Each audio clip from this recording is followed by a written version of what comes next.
Hello everyone again.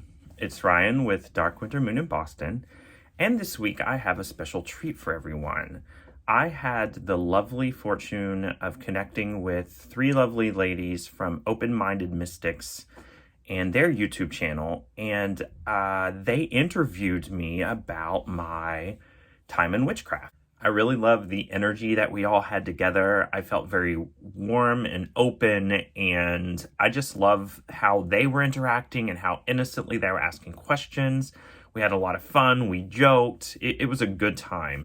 And what I love about this video is that they are coming to witchcraft as very new folks. And so I got to answer a lot of very true, honest, basic in some ways questions about witchcraft, and there's a lot of great information in this video, so feel free to fast forward and look for the nuggets in there. The interview is an hour long, so bear with us and enjoy yourselves. I'll talk to you after the video. Good evening, everyone, and welcome to Open-Minded Mystics. This is our second week of rebranding, and we are so excited because this is our first week as Open-Minded Mystics with a special guest. We have so much going on tonight. I am so thrilled. My name is Donna V, and of course, we're here with Tracy Locke, professional life coach, Kim Mazzella, our mindset coach and light docent. What's up, ladies? How's your week going? Ooh, it is going. It is a good week. It's crazy. It's been bananas, and I am so excited that we have our first guest on tonight. And I have been doing some research on him, and he is awesome. So, ladies and gentlemen out there, you are not going to want to miss this because this is like a whole new chapter of Open-Minded Mystics. And we just switched our name just in time because he is okay. Oh, she froze. I don't know what happened there, but let's just say this. That I'm open-minded enough to know that maybe she was going to say something that will displease the mystic in me. I'm just kidding. Am I back yet? You're back. And I heard that we're pretty silly gals. So I just said, please know that I'm the kind of person that giggles at a wake. And that if there's any odd giggling like children in a classroom, it's because we're excited, it's new, and it's nothing disrespectful. So to any guest that comes on and to anyone that's watching this evening, we just want to say that we are open-minded mystics. We know that we're leading a group of you out there who are open-minded, and we're really excited. So go for it, Tracy. Oh, you didn't get any of my comment? No, we didn't. Like Elsa. Oh my God. Let it go. Let it go. Okay. So what I was saying, boys and girls, ladies and gentlemen out there, is this is our first guest. I know Donna said this on Open-Minded Mystics, and we changed our name just in time because I've been doing research on our guest. He is amazing. And you're going to want to tune in for something totally new, totally mystical, and like a different side of Open-Minded Mystics. I'm just so happy and excited to have him on the show. So thank you, Donna. That's what I was trying to say. I was trying to convey my excitement and try to tell people out there that they really need to focus tonight because a lot of cool stuff's going to be going down.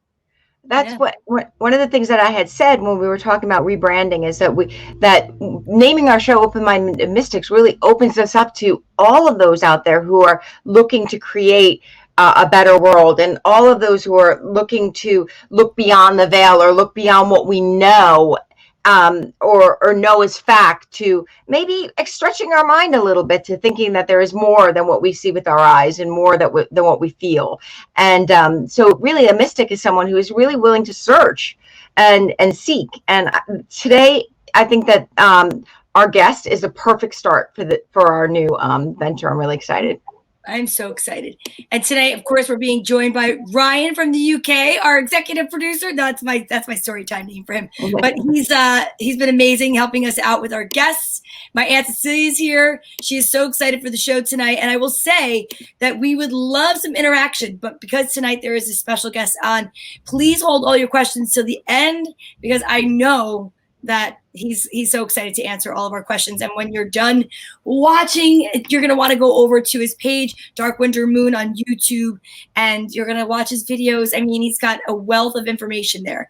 As always, we are sponsored by some really amazing people, and I'm going to get them out today at the top. Ladies, what do you think? Go for it, Donna V. Yeah, I think it's going to be a better way to do this because not only are we so excited because we have our Dirty Bone Soap Company still giving us a 10% off code, which is great. And we know from last week, we spoke about it. It's all caps Monday and then 10 off of your purchase. You can check out Dirty Bone Soap Company both on Instagram as well as on Etsy. And there are some amazing soaps that they have. Yeah. You can get custom made soaps. Go check them out after the show, of course. Don't leave us now. You're so sad. If you go to Open Mind Mystics on Instagram, we're going to be posting the codes and stuff like that, so you know exactly where to shop anyway. So stay right where you are. But we have another new supporter tonight that we're going to be talking about, Mystic Moon Pixie. Her name is Amanda Newton. She does on canvas and wood slices, paintings and such.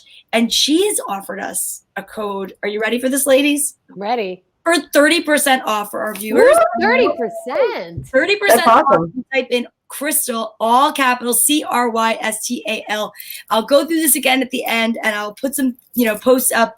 But really, honestly, I just could not wait. I cannot wait, I should say, to bring our guest on. Bring them out. Bring them out. Bring them out. Bring them out. We need theme music for our guests. I know that Ryan said the same thing. We need to get theme music. Like Donna. Dun, dun, dun, dun, I know, we'll figure it out. You should come up with it, Tracy. You seem to make those tunes, right? Yeah. That's from a movie, right? Isn't that like from a cop cover or something? Yeah, it's like, I think it's like Batman, or I don't know. It's something, but it's very dramatic. We need. I have some good intro music. Kim's all I point. can tell you is last week when we did this. Yes, it took like a minute to figure out to go this way. Yes. Can I tell you, Ryan was greeted the next morning by his mother, Joan, and Jeremy, her husband, and they said, "Here we go, Boswell." Boswell? Oh my God! How sweet is she? She's adorable. That's adorable. We should call him Boswell instead of Bosley. Instead of Bosley, I kind of like that. Boswell Angels. So Boswell that ends well with Boswell. All right. I mean, you got to be quick like that. Okay, are you guys ready? I am so ready. I've got my notebook. I wish I had a drum roll. I've got my pen. You do. That's what I'm saying. I know. Coming to us that one right there. Yeah, ready? Coming to us live all the way from Boston, Massachusetts. Please help me welcome from Dark Winter Moon, Ryan. Hi, Ryan. Woo! How is it tonight? Good. We are so excited. We were just singing your praises. I hope you could hear it. I love it. I can hear it. Oh, excited to have you on tonight. Yeah. So you can feel it through the vibes of the Zoom. Yes, definitely. Okay, perfect. Definitely. So I know that we did get to speak the other day, and I'm really excited. And I can't wait for you to introduce yourself to our audience. I know we spoke a little bit backstage, but tell us a little bit about yourself, Ryan. I know you told me that you grew up in Arkansas and you wound up in Boston. How did that even happen? The short answer is I feel like Arkansas had given me everything that it could. It had taught me everything that it could. And I was ready for a new adventure. And so once I decided that I was going to move, everything just kind of magically fell into place. I had some friends that are like, "We're moving to Boston. Why don't you go with us?" And I was like, "Okay, I'll go to Boston." It was just like very serendipitous. You can't get any more different than Boston and Arkansas, right? Oh my God! Holy guacamole! That's some culture shock right there. I bet. Absolutely. And Arkansas is very conservative, and I'm very not. And so, I came here where it was a lot less conservative. So.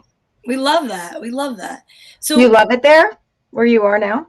I do love it. It's been tough with COVID because I'm very much a city boy, and like having transit and going into the city and meeting people and going to Salem.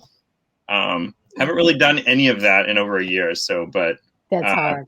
Yeah, definitely hard. But I'm almost fully vaccinated, so I can be out and about. Getting ready to go out and about. Love that. I love that. So if ladies, who wants to start with the questions tonight? Kim, okay, well, I'm not going to start with the questions. I just want Ryan to know kind of like a little bit of our roles, and the people out there know it. So as you can see, Kim Mizell is our mindset coach and light docent. She's the big wig. She's the big wig of the group. She's the expert life coach. Donna's going to be leading the interview tonight. And Ryan, my role usually is kind of like the I'm the consigliere of the audience. So I try to take what I think the audience is thinking and ask you the questions. So a lot of my questions, Ryan, just so you know, I'm new to the spiritual game, but very excited about it. So there might be some like really rudimentary and basic questions that I ask you. So just know that right from the start that I'm trying to get it from the audience's perspective of like, okay, where do I start to get to understand this knowledge? And as you know, there's no stupid questions. And we just want to try to open it up so that everybody can have an understanding of, that's why we changed our name to Open-Minded Mystics. We really want people to not be afraid to ask questions and to kind of understand different sides of spirituality and not be scared away from it.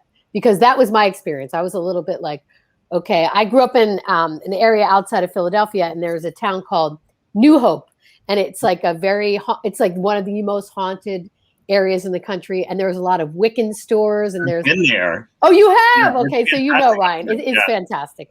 And it's got like this place called Gravity Hill where you park your car and it pulls you up the hill and all kinds of crazy stuff. And I used to love going there when I was young and I was in high school. I'd go there with my friends and it'd always be drawn to like the Wiccan shops and the crystal shops and all the different and I never knew why. So this is my exploration into it, and I'm so thrilled to have you help us reach people and kind of get the deal. Yeah. So Donna, take it away. But Ryan, I wanted you to know where we're coming from.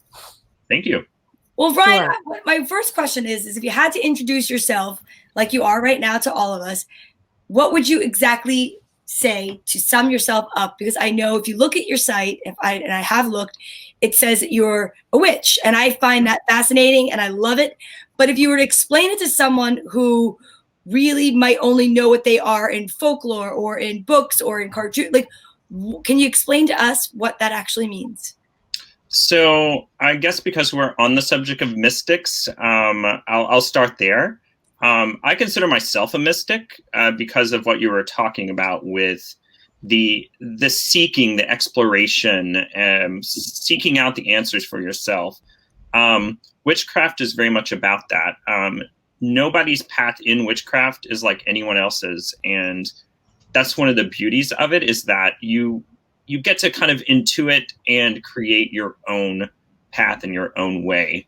So how I would describe myself is, let me see how many words I can get it down into, like get it as concise as possible. I would call myself an eclectic, polytheistic pagan witch. Ooh. All right, now we have to break that down because I don't know. We're all looking at you like this, like, wait, what? What? So I'll start with the first word. Eclectic is, what I mean by that is pulling my belief system and my practice from anything that resonates with me. So there's elements of Buddhism in my practice, especially in the meditation practice. There's a lot of intuition that goes into, or has gone into, building my practice. So in some ways, nothing is off the table in that way, as long as it has meaning to me. Polytheistic, I believe in multiple gods. I have a close relationship with several of them.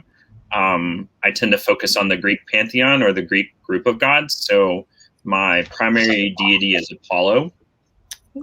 And so pagan just means folks that don't ascribe to the traditional Abrahamic religions like Christianity, Islam, and Judaism. And it tends to mean the folks that were practicing their spirituality on the land before those religions were even a thing. Wow. Yeah.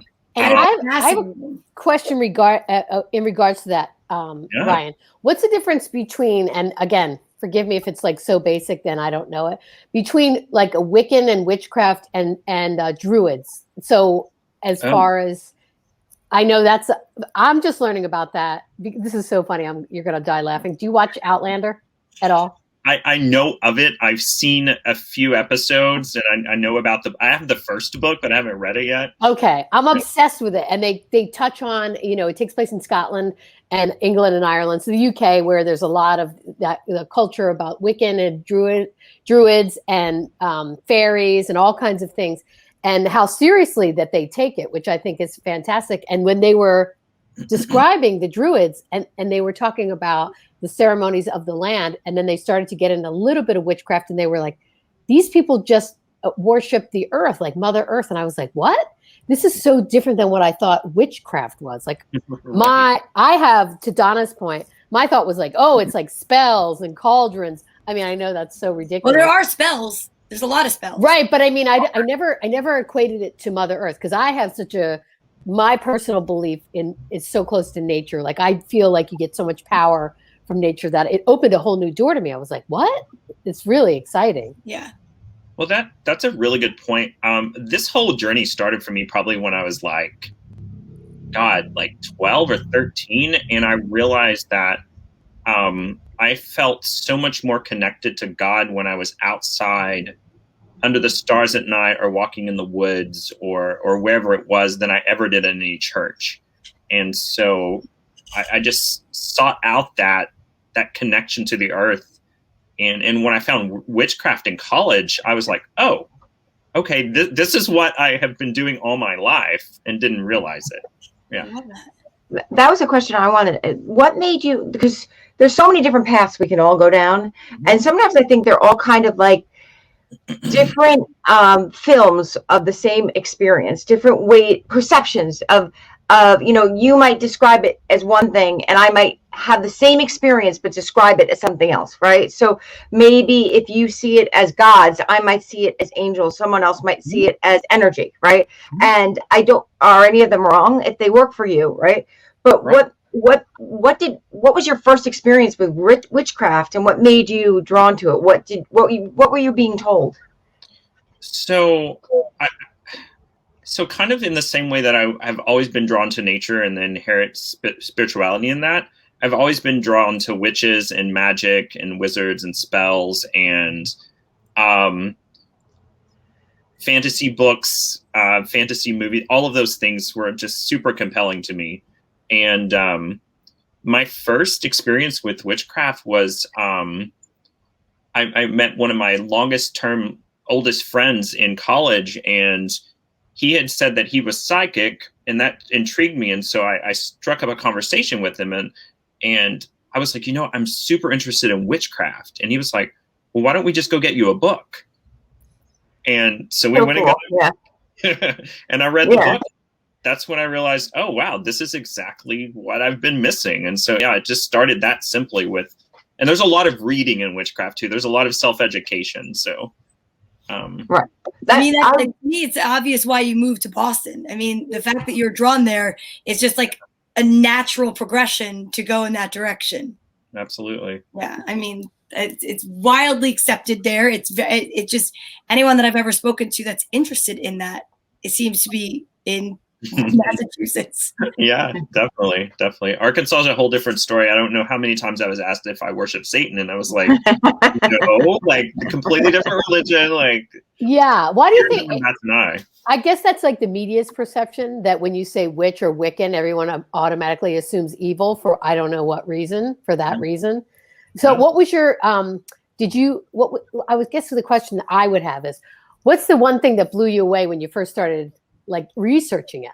Like I said, I was blown away by the fact that it had so much to do with nature, which I had no idea about. I guess that, I grew up with a lot of those same stereotypes in my head about, oh, this is evil. It's somehow satanic, all of that. And so when I approached witchcraft, I did it knowing in my heart that it was the right path for me, but also having those mental mental programming about it being evil and negative. But when I started reading about it, it was like, oh wait, no, this is not evil or negative at all. Right. So that was the big surprise for me. Yeah, and I think that's so important for our audience to understand that so much of witchcraft and Wiccan and all that has to do with healing and herbalism and again the earth, and it's just such a misnomer what we all think about it. And I just would love to dispel that, because I was one of those people that thought that completely, absolutely thought that. Yeah. What do you say to people that ask you that question? I'm sure you might get asked that. Like, how would you explain that in layman's terms? You mean, how would I explain that it's not evil? Yeah. Yeah. So just like reaffirming, that's a misconception. If you would love to have a conversation with me about it, I would love to help you understand what it really is. And I would focus on like the witchcraft is very much about self-development and self-growth. And I would focus on those aspects of it and tell them, it's in many ways, it has helped me grow so much. It's made me the person I am today. It's saved my life. Yeah, I would not be where I am today without that deep spiritual growth that has come from witchcraft, and also just the continued challenge to better myself and to grow. So basically, Ryan, you started with start reading just to get a great background. And then how did it progress? Like, did you find other people? How does that even work? Yeah. So I think the first book I read was called Principles of Wicca by Vivian Crowley. And it said, it gave some basic rituals in it, some basic steps you could go through. But one thing it said was, you'll start doing these, testing them out to see what kind of results you get, or to see how it feels. And then one day you'll turn around and you'll be like, oh, I'm actually practicing witchcraft. I'm actually a witch. And that's exactly what happened. I was like, whoa. You're kidding. Do you remember what the first thing you did was, where you were like, oh my God, I just made that happen? It was more the practice itself. So like, let's see, how can I boil this down into because there's a lot of, I'm very ritualistic. Okay. I'm trying to think. So many things have happened. What's a good example? So I my mind's going blank. Okay, well, I'm going to ask Kim has a question. That one, we'll come back to it. Yeah, let's put a pin in that one. I think Kim has a question. Yeah, go for it. I think do you hear me? Do you hear me okay? Okay, so I guess my biggest question is, like, if you say, okay, when you think of being a witch and what that really means to you, like, what does that look like in your day? Like, are there certain things that are part of that activity? Like, for me as a life coach, to say I'm a mindset coach, there's certain things that really are very important to me. Like, I have to meditate in the morning, because I kind of believe that in order to be what I teach, I got to do what I teach. So I do certain things throughout the day. So I do affirmations, and I use certain tools. What are the tools that are really important for you as a witch that are part of your daily activity? That, I think that sums that up better than even saying I'm a witch. Like that, right. To me, that means I do this and I do this, and this is part of my experience, and this is really important to me. And like for me, if you hang out with me and you start to complain, I might not allow you to, or I might step out of your space with you. So what would your day look like?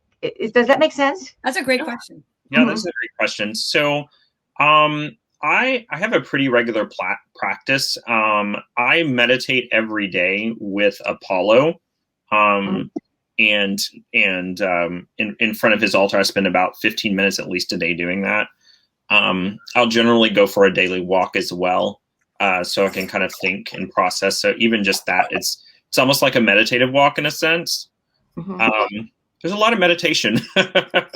Mine too. We're very similar. It's so interesting. Yeah.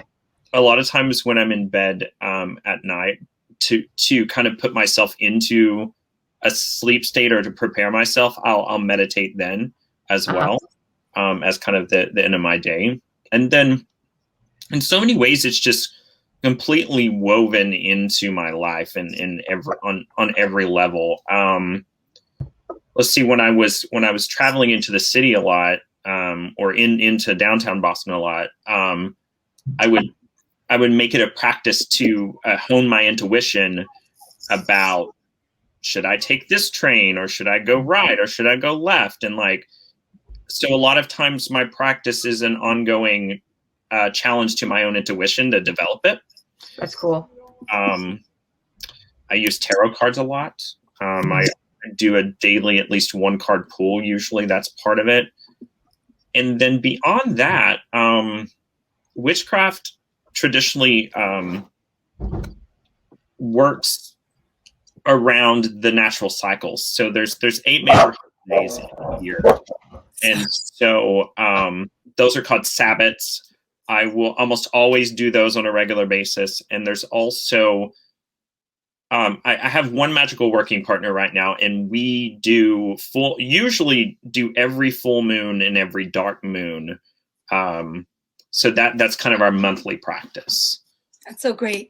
I know one of the things that made us interested in speaking to you, I mean, besides a whole host of others, was we talk a lot about manifesting. And one of the things that we touched upon with the manifesting were sigils. Now, when I, just so that everyone knows, I am very lucky that I got to actually speak a little bit to Ryan beforehand, and just to kind of interview him a little bit and just say, hey, listen, this is what we do. This is what you do. What do you think were some overlaps? And one of the things I know that you spoke about was you felt this was very serendipitous because of how we talk about manifesting and you talk about sigils. And the only thing I knew about sigils was something I was told about that had something to do with a tattoo. And I'm like, wait a minute, are we going to all have to tattoo ourselves?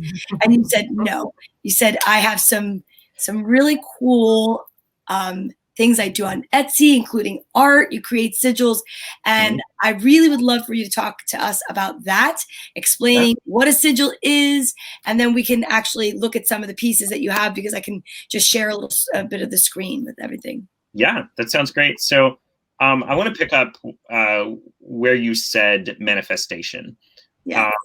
I believe that manifestation is magic and magic is manifestation. In witchcraft, we talk about what is your intent. So you start with your intent, and then you build a spell or whatever it is around that. Maybe it's a prayer, maybe it's a sigil, in order to manifest that intent. Mm-hmm.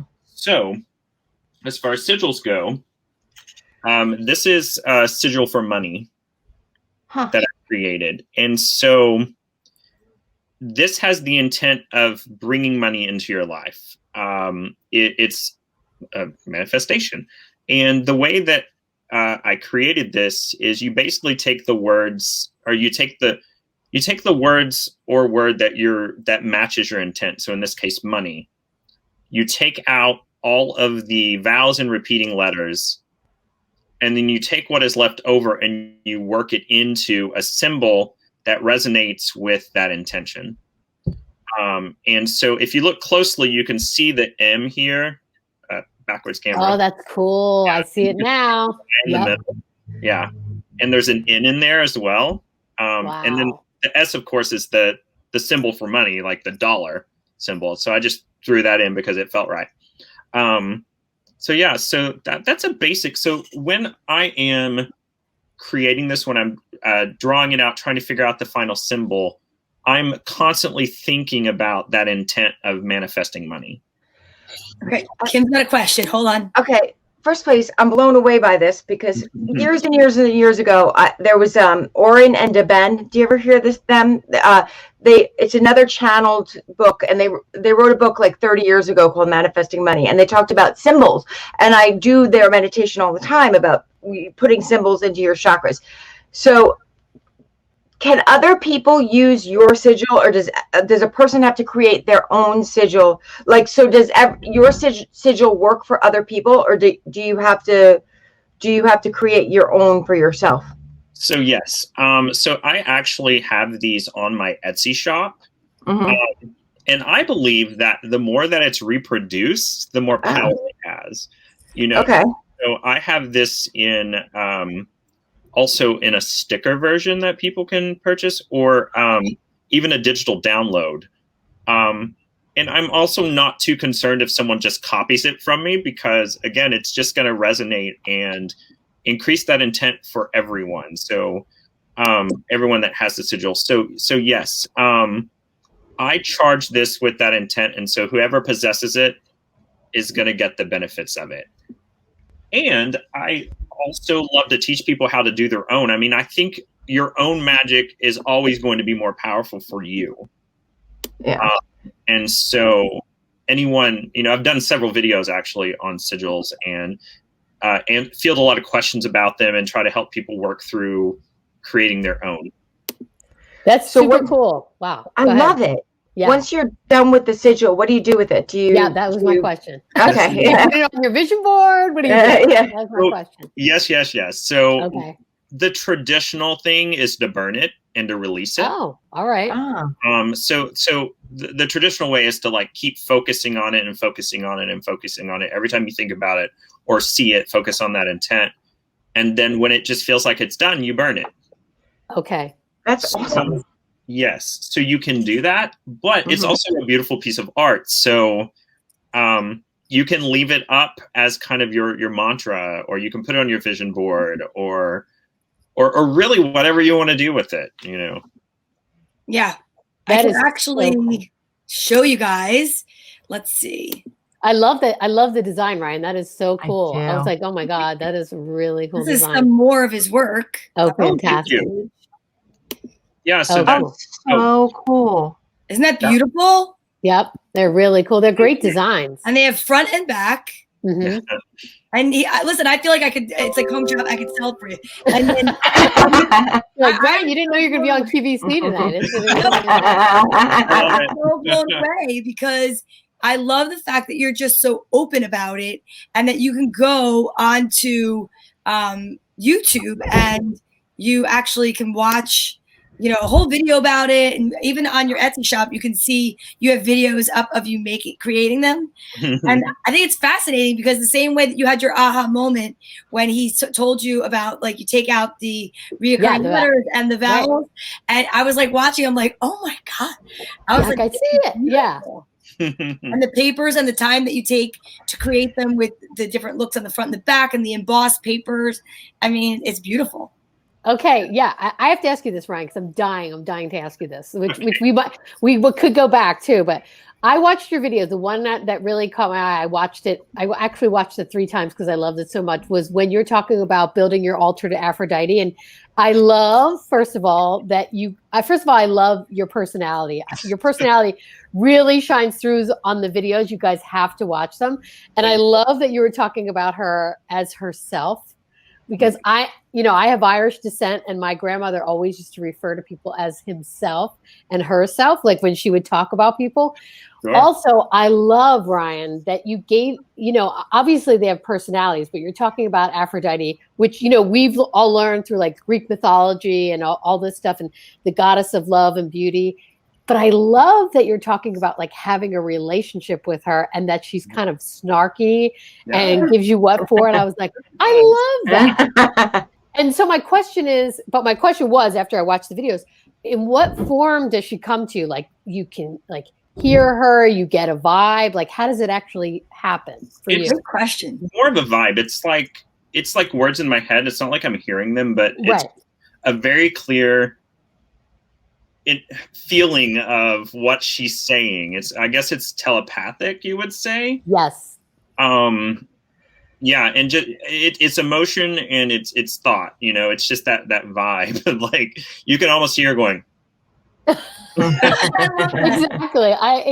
And I love it when you were like, she told me to swallow the stone, and I was like, what? She was mad about those chocolates, I tell you. Yeah, that is so amazing. Bless her wisdom. Yeah, you're like, okay, I'll let you have those chocolates yourself. I won't touch them, I promise. Yeah, exactly. That's so do you feel yourself like forming, and I don't know how it goes, like kind of a relationship with them, meaning you kind of get to know them and they kind of get to know you and guide you through, kind of like Kim was talking about with angels. I was just going to say, Kim talks about it all the time, that she has guides, spiritual guides, and your guides have been around forever. Yeah. Does it sound similar to what Ryan's talking about? Right. Yeah, no. So once I was listening to a tape on Abraham Hicks, and she said, you might think of angels having wings, right? And that's back in the day. That's how we saw them. And we might have called them gods hundreds of years, but maybe it's the same energy, because sometimes when I'll talk about angels, I'll talk about, Michael stand on my right and Gabriel on my left. It's a very old prayer, right? And when I do that, I might think of the energy of protection flanking me and the energy of transformation in front of me. But I think it is whatever the way the energy comes to you, and however it works best for you. I think it's perfect. It's just like the film of your perception. I think that, but for me, my guides I have one that I think is very kind of snarky, that I've talked about it. And when I was little, her name was Rhonda, and it was because I used to always say, "Help me, Rhonda." And it really, it's just, and so I kind of get that that being able to kind of feel the personality of the energy, even if you can't see it or it's not a person in the room. But I do have another question. So your intuition, do you feel like you started out with intuition, or do you feel like the meditation and the connection to witchcraft has increased your intuition? Yes, I'll answer yes to both those, because I feel like everyone has innate abilities in the mystical realms. Right. I feel like mine was turned up a little more than other folks. Like, I've always been incredibly sensitive. But also growing up in Arkansas and being kind of a weirdo and also being gay, like, made me like shut a lot of that down. Yeah. To protect myself. Sure. But witchcraft, yes, has continued to open up that intuition, and I use the phrase endless wonder, because I just am always surprised at the synchronicities and the magic and the things I pick up on that I might not have before. Yeah, definitely. I love that. I have another question. Anything that anyone's ever asked you to do that you will not do? Like, if someone said, "I want to make a spell for," because I know I've read about that you can create spells, teach people. I'm fascinated by that, because to me, again, it just seems like another extension of manifesting. And, like, one of the things that I'm thinking of when you said burning is, I have this beautiful incense, and you're supposed to write your manifestations on it, and then you burn it. So that is like, there's so many cross connections in what you're talking about to what I've always believed, in the same kind of thing. Like, when we started this journey with the show, it was just purely, Tracy and I talk about this all the time in like layman's terms. And then I would speak to Kim about it in more of a, oh, she's a life coach.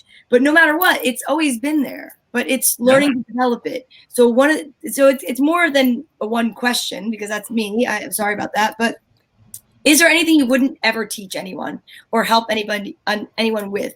And I'm just so fascinated in the fact that you, like Kim being a life coach, you being a witch, you can help people develop this, that if they already have it or if they just have a little bit of it. Absolutely. That's a really great question. So I tend to steer clear of anything that would take away anyone's free will. So that's kind of the broad answer. I get a lot of questions about people. Oh, can you make this person fall in love with me? There's a lot of, and I'm like, yes, we could do a spell for that, but all magic has its consequences. So are you willing to pay that price of that meaning they're obsessed with you or it not going the way you want? I try to focus on, what can I change? What can you change about yourself to help you to be okay with not being with that person? Like turn around. I just don't really believe in anything that is that's going to force an outcome. Like manipulative. That's manipulative or compulsory. Yeah. Exciting. Go ahead, Jim. So what does a spell look like? Is it something that you learn how? Okay, so for me, I do dialoguing, and I wonder if it's sort of similar to I'll do scripting. What a script is I'll put out to the universe, in thanks, what I want, right? So as if I have it. So if I want, you know, a new job, I'll be like, thank you so much for my new job. I'm so grateful for, you know, the people I work with, blah, blah, blah. I'm so grateful for the money I make. How do you learn how to create a spell, and what does it look like? So for me, it looks like, take what you said in the basis of that. And so let's say that I want a new job. I would probably find a green candle for money, and find maybe mint oil to anoint that candle with, because it's green, and it, you know, mint is associated with money and abundance. And pull together all of these items that correspond with that intent. And then I would probably write out what is called an incantation, which is basically like a poem that asks the universe and asks the gods to help you achieve that goal. And so you would light the candle, and you might call on Hermes, bless his wisdom, because he's the god of money, to help you as you're lighting that candle. And you would read your incantation, and you would feel in your heart that you wanted and believed that money and that job was coming to you. And then I could incorporate the sigil into that as well and put it on the altar. And then when the candle burns down, burn the sigil. You know, that's a really good way to kind of. I love that. When you say altar, wait, I just have to ask, when you say altar, how many can you have in a home? Is it above a fireplace? Is it like, would you consider this, which I have my crystals, I have, you know, my towers, and would that be an altar? Like, what do you mean by that? So it goes back to the intent. So if you set aside this space and you're like, I'm reserving this space for Aphrodite, and that's your intent. So you consciously go, okay, this is going to be Aphrodite's little corner or little table. And so I'm going to, kind of like I was talking about with the spell, things that correspond with Aphrodite or things that to me correspond with her, I'm going to put on that altar. And Tracy saw the video, so she can probably understand a little more. But like I was talking about in the video where, you know, I associate roses with Aphrodite. So I usually keep a bouquet of roses on there and have rose oil on there and that sort of thing. So yeah, it's very intuitive for me creating an altar. And so sometimes I may start with like a candle, an altar cloth, and another object like a seashell for Aphrodite. Yes. And then over the years, I'll just like, oh, wait. Or she'll say, hey, get that for me, you know, and I'll grab it. That's so cool. You know what's so funny? I literally brought in today to clear my space, my rose water. I have my roses up there, and here you are. You're talking about that, and I just have to tell you, I love that right there. I love that. That's great. That's all I'm gonna say. Right there. That is what I am loving about this so much is when I first heard of a witch, right, or witchcraft, I'm like, okay. And now I'm like, oh my God, I got to learn more about this because it's so similar to what I do. It really is. I mean, except you have really cool props. Right? Yeah, exactly. Well, Yeah. The props help to align the mindset, you know, and yeah, it's fun. I love it. They're fun. You know? I agree. Yeah. Yes. I have a question for Ryan from an audience member. Joanne would like to know, can a spell like that be broken? A spell, I guess, like the love spell. I think we're going back to the love spell. I think she's wondering if maybe she had someone put one on her. I don't know. No, absolutely it can. It can be difficult, and you also have to deal with the part of you that might want that too. So if there's a part of you that wants the spell to be on you, and you're maybe subconsciously not, or maybe you're only subconsciously aware of it, you've got to do the work to uncover that. And that could be part of it. So see how this can get really tangled up, especially when you're dealing with. See, I know a person that burned a candle for love, and now she is paying the consequences for sure. Yep, that's bit me in the butt too. What if you just put in your spell this or something better, right? Can't you just like kind of overcome the consequence? Like, you know, I want this or something even better. Like, I don't know. Like, is there a way to make a spell better? Yeah, I usually, let's say, how do I put it? for my highest good, may this, come to pass, or may it harm none is another thing we say. Something again that I will go back to is that one of the things about doing magic is it does have consequences, and like if there's that tiny part of you that still wants the spell to go through, and maybe you're doing that love spell and you are saying the words that you want it to be for everyone's highest good and best benefit, but in your heart you actually want that one person to love you. If you're not clear on what your heart feels in that situation, then you could still inadvertently derail the spell into the territory of like getting all tangled up. And that's exactly what we talk about with manifesting. If you have an intention that you want something, but you're not really clear with it because the universe doesn't hear no. And I want to just put this comment up. If we all paid attention, we'd be surprised that we are more alike than different. I think it's definitely one of the main things that we're all getting from this show. Yeah, this is so one of the things that I do. So I have a course that I teach, and in the first 4 weeks of my course, we just look at your beliefs and we kind of examine. You come to me because you want something, right? You want to change something in your life, but we examine how you got here and what you believe and what you might not be able to overcome. And then we look at the next 4 weeks are all about like modulating beliefs and working on your beliefs and trying to, and then the last 4 weeks are manifesting. I spent 8 weeks working with you just to see if you can really manifest what you think you came to manifest, because sometimes when you really explore yourself, you recognize, oh, I think I wanted that thing, but what I really wanted was freedom. And I thought that thing would give me freedom. And I thought that it was them, but really what I want is freedom. Let me manifest freedom instead. Does that make sense? That's absolutely so spot on. Yeah. And generally when I start with someone, they're like, would you do me a love spell? I try to get them to let me give them a tarot reading first. Because I want them and me to understand where they're actually at, not where they think they're at or where they're telling me they're at. Exactly. That I makes love that. sense.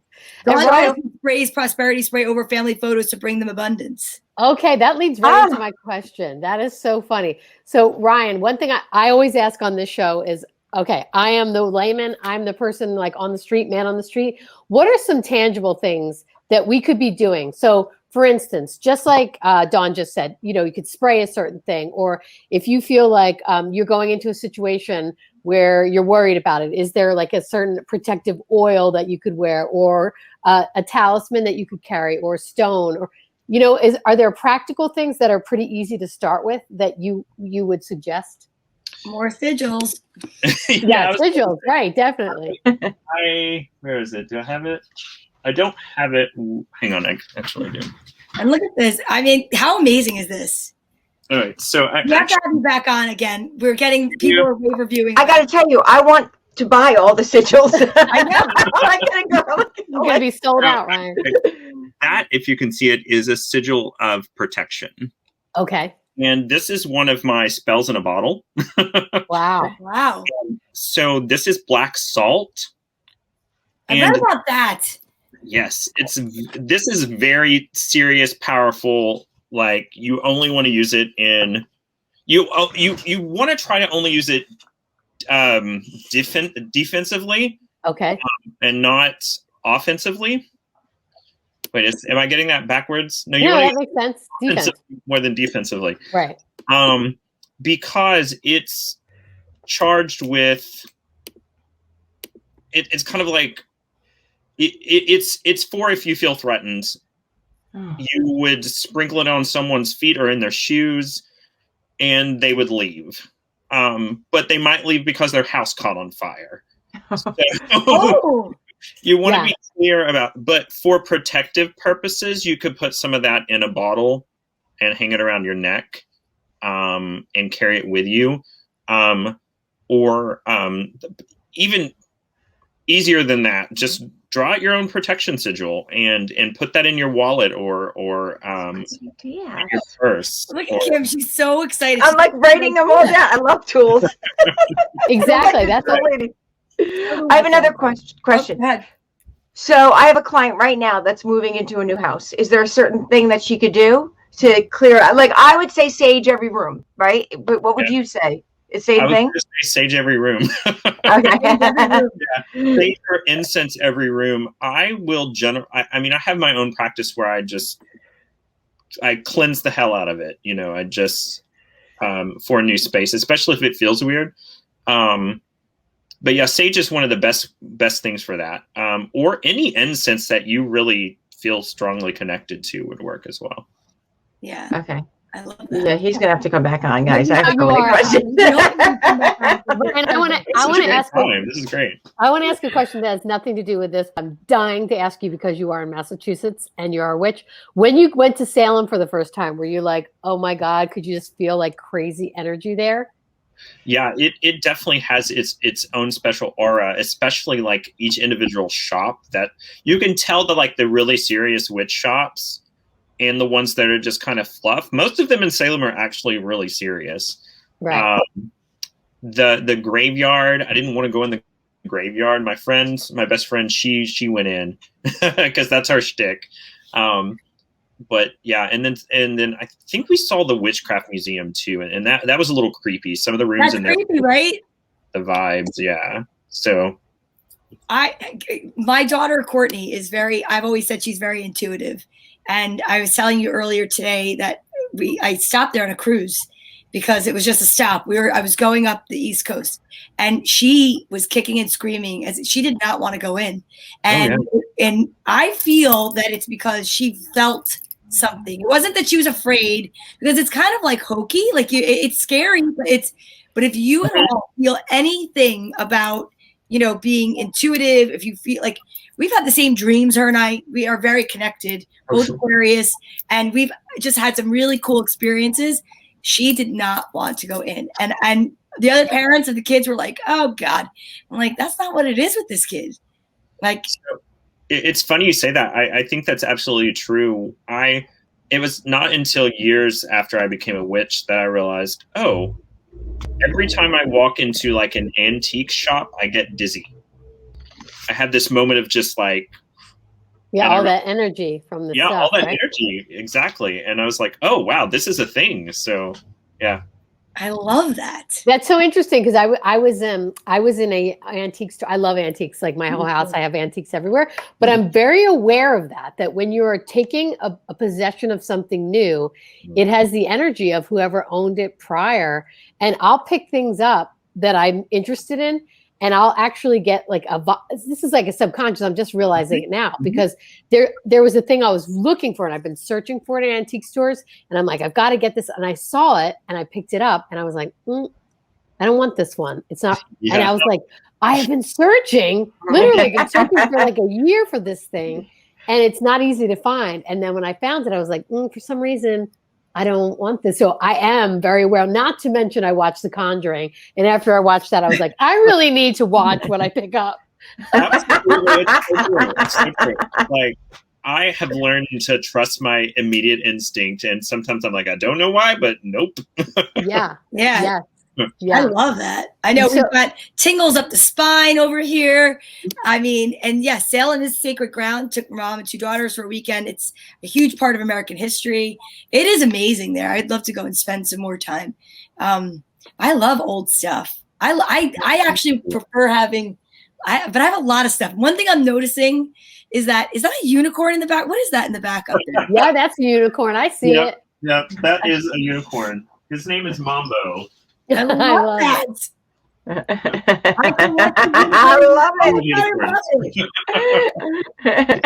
I collected unicorns my whole childhood. That is and I believe I manifested because when my daughters went to college, they joined what is it called?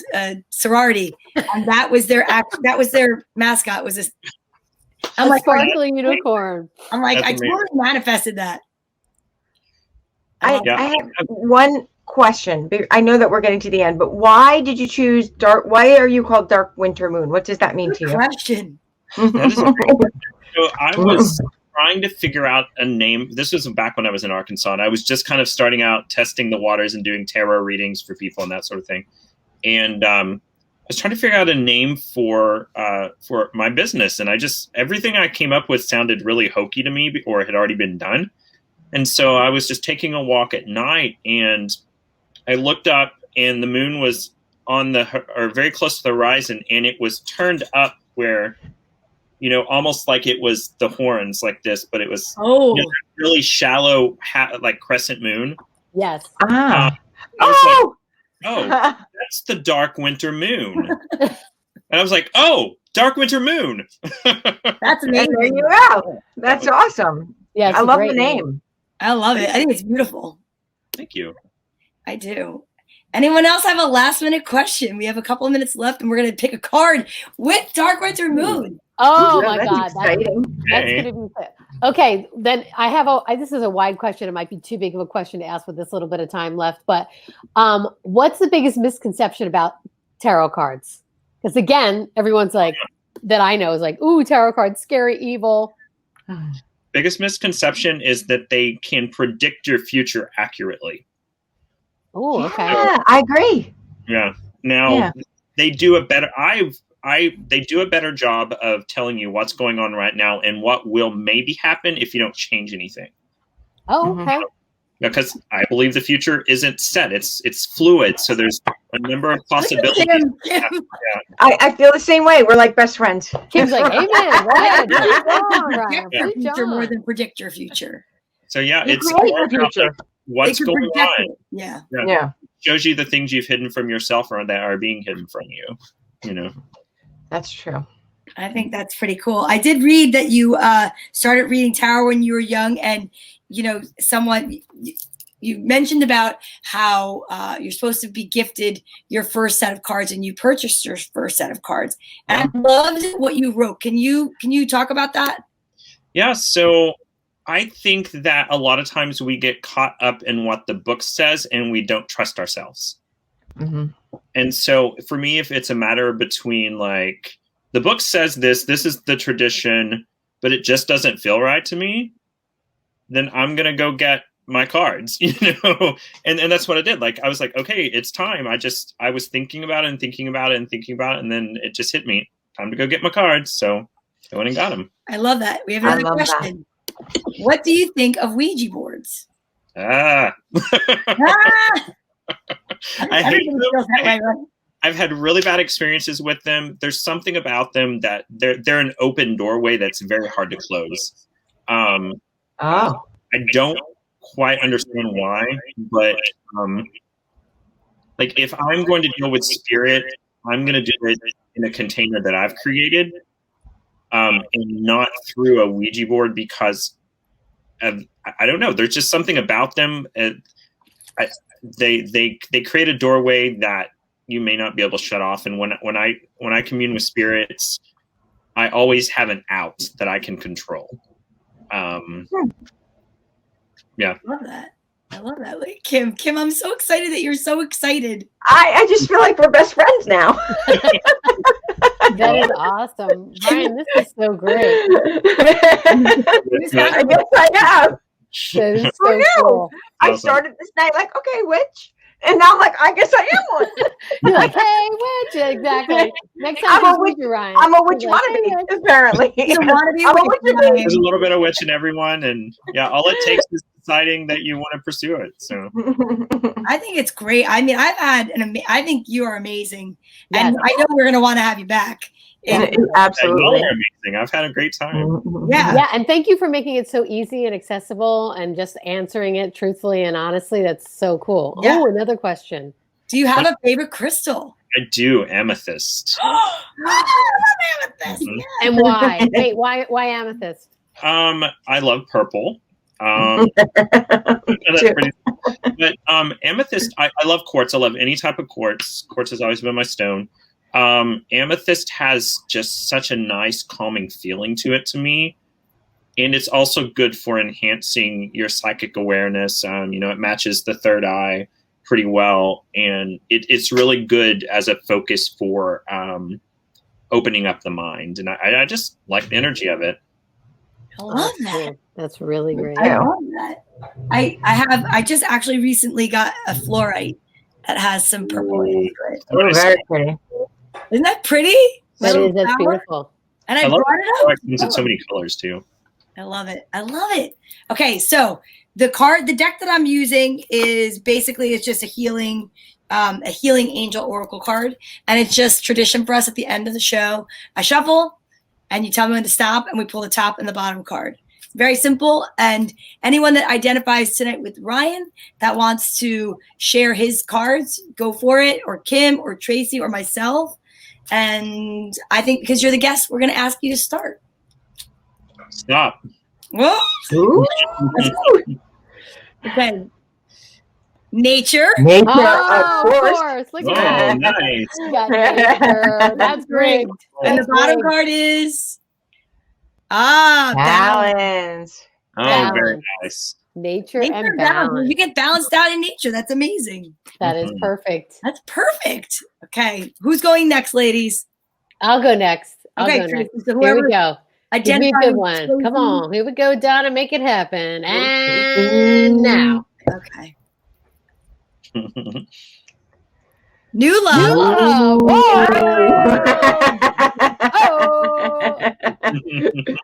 Oh, retreat. Yeah, you totally need a little retreat. With your new love. That's right. Perfect. A little afternoon delight or something. I'm ready. Bella. It's my turn. Stop. I knew it. I felt it. I was like, all right. Dreams. Okay. I have a lot of them. Oh, your guardian angel. Oh, thank you. Okay, I'm good. I'm down with that. Maybe you'll dream tonight about that. Yeah. My aunt says she keeps hearing 7. Okay, you know what? I'll pull 7 for you after I do my cards. Yeah. I'm putting up boundaries and getting better at it. Yeah. Okay. Like not. Okay. Oh, divine guidance. Divine guidance. Love that. Oh, is that my North Star? It's a heart though. And romance. Oh, life is good. You know, when you got it like that, you know. Yeah. Okay, so the 7th card. So 1, 2, 3, 4, 5, 6, 7. This is for everyone else that didn't identify with anyone else's cards, and that's an issue because there were like so many tonight. Healing. Oh, I think this show was completely healing. I think this was amazing. I know for myself, Ryan, I just want to say thank you because it was a pleasure to finally get to talk to you at great length. Ladies, go for it. Say your Ryan. Oh my God, you're amazing. We fell in love with you, as you know. Of course we did. But one last thing, I just want to promote you one more time. If they want to find you, if anyone who fell in love with you like we did, Dark Winter Moon, we can find you on YouTube. We can find you on Instagram. Anywhere else that we need to know to find you? Etsy. Yes, I did put the links to his Instagram. I'm sorry, to his Etsy and also to YouTube in the chats. And then Dark Winter Moon, it's very accessible, very easy to find if you put that in for, Google search. Okay, my last question, Ryan. T-shirts. Have you made Sigil T-shirts yet? Because I need to buy one. I'm thinking about it. You totally need one because I'm going to get that money one. Girl, I'm getting that money one. I'm wearing it everywhere. I have a question. Quick question. Do you make sigils for people if they ask you for something specific? Absolutely. Yep. There's a custom one on I've done several things. Yeah. Okay. Good to know. Sorry. I really I didn't even know I could do it. I made it was like a 3x4 canvas where I painted one for a friend for over their bed. And it was both their names combined with the sigil for soulmates. I love it. Love it. This has been so fun. Yeah, we'll go back quickly and show you. So here are some of his sigils that you can find on his Etsy page. I love them. They're Make sure you go. There's the magnetic, personalized, handmade drawing painting. Okay. I need to work on those titles. Well, you know what? We could help you out. But look, this is actual him doing. Oh yeah, that's nourishment. I'm making nourishment there. That's great. So cool. Wow. We learned so much tonight. Unicorn. Perfect. I might want one that says unicorn. Thank you so much, Ryan. I learned so much today. It was this was a lot of fun. I really enjoyed this time with you. It was really great. I appreciate you so much coming on our show. Yes. And opening my mind. See that? Opening my mystics. Yeah. Yeah. Go ahead, Ryan. I'm sorry. I didn't mean to cut you off. Oh, no, that's fine. I was just saying I really enjoyed myself too. I've had a great time. The time just went by like that. Yeah, it really did. Well, we'll be back next week where actually we'll discuss what we learned tonight. That'll be our follow-up show. And I'm really excited. So thank you again for watching, everyone. Please make sure to go over and subscribe to our YouTube page. Check us out on Facebook and share us with your friends because your friends need to be open-minded as well. We'll see you next week at 8 o'clock. Thank you. Bye. Thank you so much. And there you have it. I hope this video was valuable and fun for everyone. And I'm going to link all of their information below so y'all can go and follow them and get connected with them as well. I would love comments and additional questions below. I read all the comments. I answer all the questions. And as always, I thank you all for following and subscribing and liking and commenting and all of those things. Those make this worth doing these videos. I really love answering questions and interacting with folks. And please tell your friends. And as always, blessed be and have a wonderful weekend. Love ya.